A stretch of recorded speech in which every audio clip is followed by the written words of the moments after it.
세종대왕이 한글을 창제한 이유 알고 계신가요? 많은 사람들이 세종대왕이 한글을 만든 이유를 단순히 백성을 위한 언어, 즉 민중의 소통을 위한 것이라고 생각해요. 맞아요. 그런 일반적인 이해가 많죠. 하지만 그건 사실 전체의 일부에 불과해요. 정확히 말씀하셨어요. 세종대왕의 통치 시기, 즉 15세기 초반, 조선은 매우 복잡한 정치적, 사회적 환경에 있었어요. 어떤 환경이었나요? 당시 조선은 외부의 침략과 내부의 정치적 갈등이 동시에 존재했어요.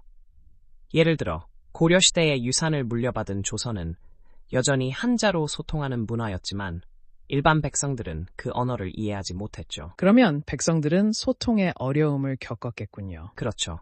외교문서와 학문은 한자로 작성되었고 일반 백성들은 그 내용을 전혀 알 수 없었어요. 또한 한자는 발음이 복잡하고 배우기 어려워서 사실상 소수의 지식층만이 사용할 수 있었죠. 그러면 세종대왕은 그런 상황을 어떻게 인식한 걸까요? 세종대왕은 백성들이 쉽게 이해할 수 있는 언어가 필요하다는 점을 깊이 깨달았어요. 그는 백성이 말을 알아야 그들이 나라를 사랑하게 될 것이라고 믿었죠. 정말 중요한 통찰이네요. 네, 그래서 그는 언어의 장벽을 허물고 모든 사람들이 쉽게 읽고 쓸 수 있는 문자를 만들고자 했어요. 이를 통해 민중의 교육 수준을 높이고 국가 정체성을 강화하려 했던 것이죠. 그럼 한글 창제가 단순히 언어의 발전을 넘어서 사회적 혁신까지 이끌었다는 건가요? 정확히 그렇습니다. 한글은 단순한 문자가 아니라 민중의 목소리를 담는 도구였어요. 그리고 이로 인해 조선은 문화적으로도 큰 변화를 맞이하게 되었죠. 그럼 세종대왕이 한글을 만들기 위해 어떤 과정을 거쳤는지도 궁금해지네요. 한글 창제는 단순한 작업이 아니었어요. 세종대왕과 그의 학자들은 몇 년에 걸쳐 다양한 실험과 연구를 통해 한글을 완성해 나갔습니다. 그 과정에서 어떤 어려움이 있었나요? 여러 가지가 있었죠. 우선 한글의 자음과 모음을 어떻게 설계할 것인지에 대한 논의가 굉장히 치열했어요. 세종대왕은 자음의 발음 위치와 모음의 구조를 아주 세밀하게 분석했죠. 그럼 그 과정에서 어떤 특정한 사례나 이야기가 있을까요? 그러니까 세종대왕이 자음의 발음을 분석하기 위해 여러 가지 동물의 발음을 연구했다고 해요. 예를 들어 개의 짖는 소리나 새의 지저귀는 소리를 들으면서 그 소리를 글자로 어떻게 표현할지를 고민했죠. 정말 흥미로운 접근법이네요. 그렇죠. 세종대왕이란 인물은 단순히 통치자이기만 한 것이 아니라 문화와 과학을 아우르는 혁신가였던 거예요. 그럼 세종대왕의 통치 아래에서 한글이 탄생하면서 조선 사회는 어떤 변화를 겪게 되었는지 궁금해지네요. 바로 그 점이 다음에 이야기할 중요한 주제예요. 한글이 조선 사회에 미친 영향은 정말 깊고 광범위했으니까요. 한글의 설계 원리, 정말 흥미로운 주제네요. 맞아요. 훈민정음의 설계는 그 자체로도 매우 혁신적이었어요. 자음과 모음을 나누어 각각의 소리와 발음 위치를 명확하게 표현한 것이죠. 그럼 자음과 모음은 어떻게 구별되어 설계되었나요? 자음의 경우 발음 방법에 따라 구분했어요. 예를 들어 격은 혀의 뒷부분이 입천장에 닿는 소리로, 유는 혀 끝이 이빨에 닿는 소리죠. 아, 그러니까 발음의 위치에 따라 글자가 다르게 만들어졌군요. 정확히 그렇습니다. 이런 방식으로 자음의 형태를 자연스럽게 유도했어요.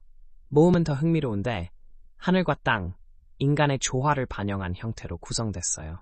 하늘과 땅, 인간의 조화라니 정말 깊은 의미가 있네요. 네, 모음은 아와 오 같은 기본 모음은 하늘의 기운을, 으는 땅을 나타내고 이를 통해 인간이 그 중간에 위치한다는 개념을 표현했어요. 그럼 이런 설계 원리는 누구의 아이디어였나요? 세종대왕이 주도했지만 그에 가까운 학자들, 즉 지편전의 학자들도 큰 역할을 했어요.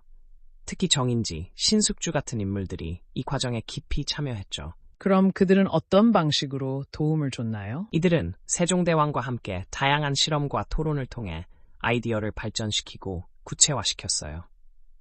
예를 들어 자음의 형태에 대한 논의는 여러 차례의 변경과 수정을 거쳤죠. 그럼 그 과정에서 어떤 갈등이나 논쟁이 있었나요? 물론이죠.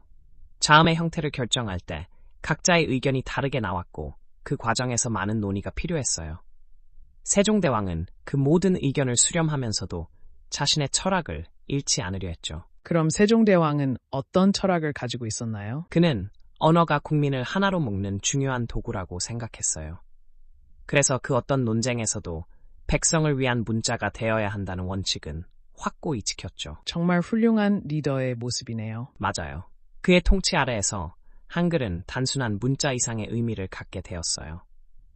이제 한글의 탄생이 조선 사회에 어떤 변화를 가져왔는지 살펴보면 좋을 것 같아요. 그건 또 어떤 변화였나요? 한글이 보급됨으로써 일반 백성들이 글을 읽고 쓸 수 있게 되었고, 이는 교육의 기회를 확대했죠. 교육의 기회가 확대됐다는 건 정말 중요한 변화네요. 그렇죠.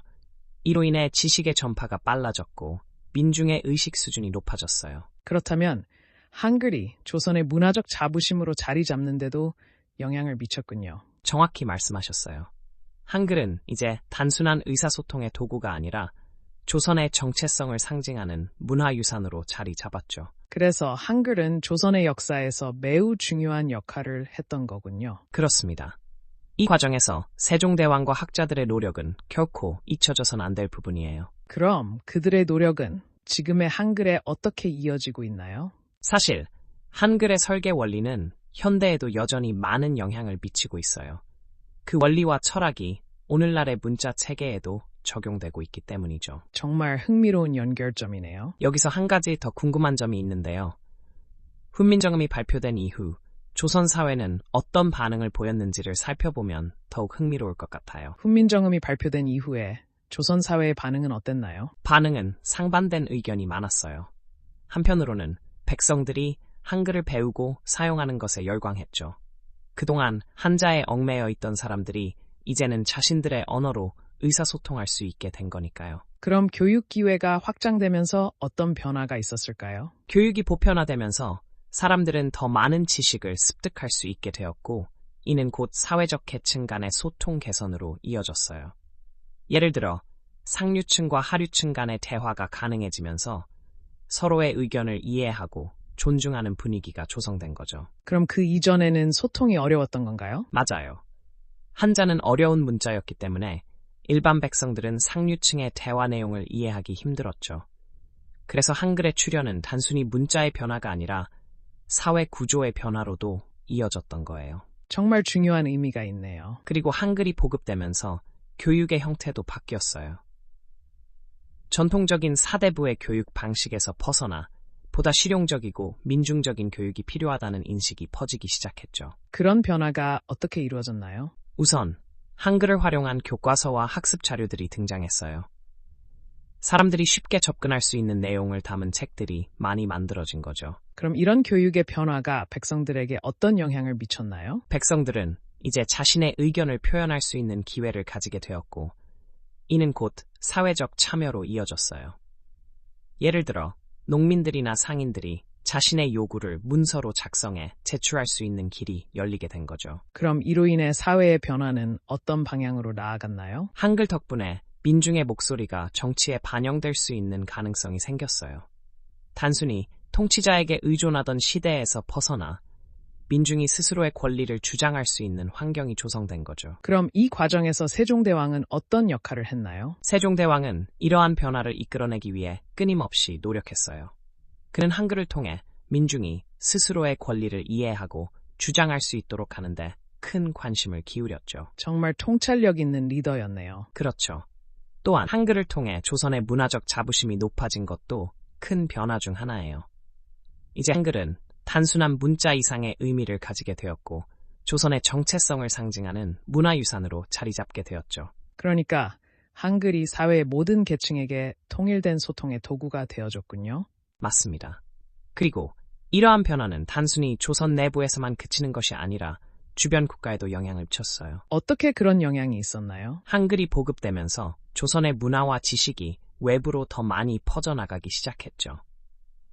그래서 다른 나라에서도 조선의 문화를 배우고자 하는 움직임이 있었고, 이는 국제적인 교류로 이어졌어요. 정말 흥미로운 연결이네요. 네, 실제로 일본에서도 한글을 배우려는 시도가 있었고, 이는 후에 일본의 문자 체계에도 영향을 미치게 되었죠. 그럼 이렇게 한글이 조선 사회에 미친 영향은 정말 깊고 넓습니다. 그리고 이 모든 변화는 세종대왕과 그의 학자들이 함께 이룬 결과라는 점에서 더욱 의미가 깊어요. 세종대왕의 비전이 오늘날까지 이어지는군요.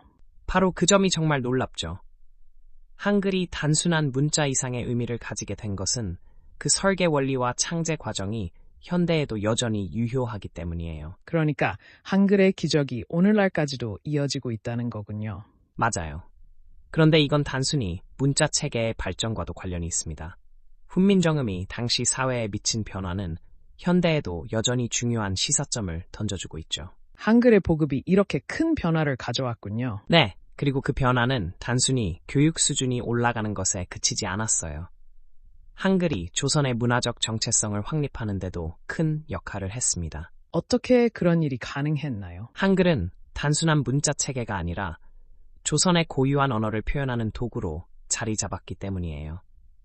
이로 인해 백성들은 자신들의 생각과 감정을 보다 자유롭게 표현할 수 있게 되었죠. 그럼 그 과정에서 조선의 문화는 어떤 방식으로 발전했나요? 예를 들어 한글로 쓰인 문서와 문학 작품들이 나타나면서 문화적 창작물이 더욱 다양해졌어요.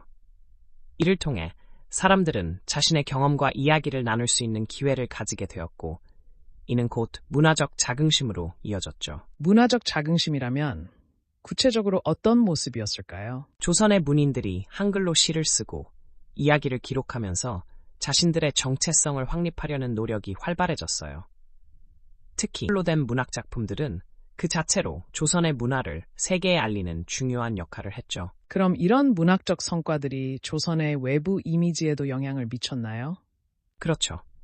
한글로 쓰인 작품들이 외부에 소개되면서 조선의 문화가 국제적으로도 주목받기 시작했어요. 예를 들어 일본의 학자들이 조선의 문학을 연구하고 이를 바탕으로 자신들의 문화를 발전시키려는 시도가 있었죠. 정말 흥미로운 연결이네요. 한글은 조선 내부에서만 그치는 것이 아니라 외부와의 교류에도 큰 영향을 미쳤습니다. 그래서 한글이 단순한 의사소통의 도구가 아니라 조선의 문화적 상징으로 자리 잡은 것이죠. 그러니까 한글이 조선의 문화유산으로서의 가치를 높여준 거군요. 맞습니다. 이러한 문화유산은 시간이 지나도 여전히 사람들에게 자부심을 주고 있어요. 한글은 그 자체로도 아름다움과 깊이를 가지고 있으며 조선의 역사와 문화를 이해하는 중요한 열쇠가 되죠. 한글의 중요성이 이렇게까지 깊었던 건 처음 알았어요. 그리고 이 모든 변화는 세종대왕과 그를 따랐던 학자들의 노력 없이는 불가능했어요. 그들은 한글을 통해 세상을 변화시키려는 비전을 가지고 있었고, 그 비전이 오늘날까지 이어진 것이죠. 생각보다 정말 많은 일이 있었네요. 그렇죠. 한글은 단순히 문자 체계의 발전을 넘어서서 문화적 정체성을 확립하는 중요한 역할을 했습니다. 그럼 현재 한글의 위상은 어떤가요? 현대에 들어서도 한글은 여전히 그 중요성을 가지고 있어요. 디지털 시대에 접어들면서 한글은 전 세계적으로도 그 가치를 인정받고 있죠. 그럼 한글의 사용이 글로벌하게 확산되면서 어떤 변화가 있었나요? 한글을 배우고자 하는 외국인들이 늘어나면서 조선 문화에 대한 관심도 함께 상승했습니다. 예를 들어 한국어를 배우는 외국 학생들이 늘어나고, 이는 한국 문화 전파의 중요한 통로가 되고 있어요. 이렇게 한글이 다양한 방향으로 발전하네요. 맞아요. 그리고 이 흐름은 앞으로도 계속될 거예요. 한글이 단순한 문자가 아니라 조선의 문화와 정체성을 담고 있는 중요한 자산이기 때문입니다. 그럼 앞으로도 한글의 발전이 기대되네요. 그렇습니다. 그런데 여기서 한 가지 더 궁금한 점이 있는데요. 한글이 이렇게 다양한 영향을 미치게 된 배경에는 어떤 역사적 사건들이 있었는지 알아보면 좋을 것 같아요. 그런데 이건 정말 흥미로운 점이네요. 한글이 이렇게 다양한 영향을 미쳤다면 현대 사회에서도 그 중요성이 여전히 크다는 건가요? 맞습니다. 현재 한글은 전 세계적으로 그 가치를 인정받고 있어요. 디지털 시대에 접어들면서 한글을 배우고자 하는 외국인들의 수가 급격히 늘어나고 있죠. 그럼 한글 외국인들이 늘어난 이유는 뭐라고 생각하세요? 여러 가지 이유가 있겠지만 가장 큰 이유 중 하나는 한국 문화에 대한 관심이 급증했기 때문이에요. K-pop, K-드라마, 한국 음식 등 다양한 문화 콘텐츠가 인기를 끌면서 자연스럽게 한국어를 배우고자 하는 욕구가 생긴 거죠. 한국어를 배우면 한국 문화를 더 깊이 이해할 수 있으니까요. Exactly. 그리고 한글은 그 자체로도 매우 과학적이고 독창적인 문자 체계이기 때문에 배우는 재미도 있어요. 예를 들어 한글은 자음과 모음이 결합해 음절을 만드는 구조로 되어 있어서 발음과 철자가 일치하는 점이 많은 외국어와 차별화된 부분이죠. 그러니까 한글의 구조가 배우기 쉬운 면도 있다는 거군요. 그렇죠. 그래서 외국인들도 한글을 배우는데 큰 장벽을 느끼지 않는 경우가 많아요. 특히 외국어를 배우는 사람들이 한글을 통해 한국 문화를 접하게 되면 더 많은 관심과 호기심이 생기죠. 그럼 이렇게 한글이 국제적으로 확산되면서 어떤 사회적 변화가 일어나고 있나요? 한글을 배우는 사람들이 많아지면서 국제적인 교류가 활발해지고 있어요. 한국과 외국 간의 소통이 더 원활해지고 문화적 이해도 깊어지게 되죠. 문화적 이해가 깊어진다는 건 정말 중요한 부분인 것 같아요. 맞습니다. 이런 문화적 교류는 서로의 가치관을 존중하고 이해하는 데 큰 도움이 되죠. 예를 들어 한국의 전통 문화나 역사에 대한 관심이 높아지면서 외국에서 한국 관련 행사나 전시회가 열리기도 해요. 그럼 이렇게 한글이 다른 문화와의 접점을 만들어주는 역할을 한다는 건가요? 정확히 그렇습니다. 한글은 단순히 언어의 도구에 그치지 않고 문화의 상징으로 자리 잡고 있어요. 그래서 한글을 통해 조선의 역사와 문화를 이해하려는 노력은 앞으로도 계속될 것이라고 생각해요. 이렇게 한글이 세계적으로도 주목받는 이유를 알게 됐네요. 그러면서도 한글의 기원이 조선시대에 있다는 점은 정말 중요하죠. 이 점을 잊지 않고 현대에 맞게 발전시키는 것이 필요하다고 생각해요. 한글의 발전이 조선의 문화유산을 어떻게 이어가고 있는지 궁금해지네요. 여기서 한 가지 더 궁금한 점이 있는데요. 한글이 현대 사회에서 어떻게 활용되고 있는지 그 사례를 통해 더 알아보면 좋을 것 같아요. 한글이 현대 사회에서 이렇게까지 큰 역할을 하고 있다는 건 정말 놀라운 사실이네요. 맞아요. 그리고 한글의 활용은 단순히 일상생활에 그치지 않고 다양한 분야에서 계속 발전하고 있습니다. 어떤 분야에서 구체적으로 활용되고 있나요? 우선 교육 분야에서 한글의 중요성이 갈수록 부각되고 있어요. 한국어를 배우는 외국인들이 늘어나면서 한국어 교육 프로그램과 교재도 다양해지고 있죠. 그러니까 외국인들에게 한국어를 가르치는 과정에서 한글의 특성이 잘 드러나겠네요. 그렇습니다. 한글의 과학적인 구조 덕분에 외국인들이 비교적 쉽게 배울 수 있다는 점이 큰 장점이죠. 또한 디지털 매체에서도 한글은 중요한 역할을 하고 있어요. 디지털 매체라면 어떤 것들을 말하는 건가요? 예를 들어 소셜미디어 플랫폼이나 블로그, 유튜브 같은 다양한 온라인 공간에서 한글이 활발히 사용되고 있습니다. 이런 플랫폼을 통해 한국의 문화와 언어가 세계적으로 확산되고 있죠. 그럼 실제로 한글이 어떤 콘텐츠로 만들어지고 있나요? K-팝 뮤직비디오, 드라마 자막, 그리고 다양한 블로그 포스트들이 한글을 통해 한국 문화를 소개하고 있습니다. 특히 K-팝은 전 세계적으로 큰 인기를 끌면서 자연스럽게 한국어 학습에 대한 관심을 높이고 있어요. 정말 다방면에서 한글이 영향을 미치고 있군요. 맞아요. 그리고 최근에는 한글이 예술과 디자인에서도 많이 활용되고 있습니다. 예를 들어 한글을 활용한 그래픽 디자인이나 타이포그래피 작품들이 많아지고 있죠. 그러니까 한글이 단순한 문자 체계를 넘어서 예술적인 표현으로도 자리 잡고 있다는 거군요. 정확히 그렇습니다. 한글의 독특한 형태와 조합이 예술가들에게 많은 영감을 주고 있거든요. 정말 흥미로운 점이네요. 그리고 한글은 글로벌한 소통의 도구로도 역할을 하게 되었어요. 다양한 국제 행사나 회의에서 한국어 통역이나 번역 서비스가 필요해지면서 한글의 필요성이 더욱 커지고 있습니다. 그러니까 한글이 이제는 국제적인 무대에서도 중요한 언어로 자리 잡고 있다는 거군요. 맞습니다. 이러한 변화는 한글이 단순한 의사소통의 도구를 넘어 문화적 상징으로서의 역할을 확고히 하고 있다는 것을 보여줍니다. 이렇게 한글이 발전해온 과정이 참 감동적이네요. 그리고 한글의 이러한 발전은 앞으로도 계속 이어질 것이라고 믿어요. 한글은 이제 전 세계적으로 인식받는 언어가 되었고 그 문화적 가치는 더욱 높아질 것입니다. 마지막으로 한글의 미래에 대해 어떻게 생각하시나요? 한글은 앞으로도 문화의 다리 역할을 하며 다양한 분야에서 새로운 가치를 창출할 거라고 확신합니다. 그러면서도 그 기원이 조선시대에 뿌리를 두고 있다는 점을 잊지 않고 현대에 맞게 발전해 나가야 할 것입니다. 한글의 미래가 기대되네요.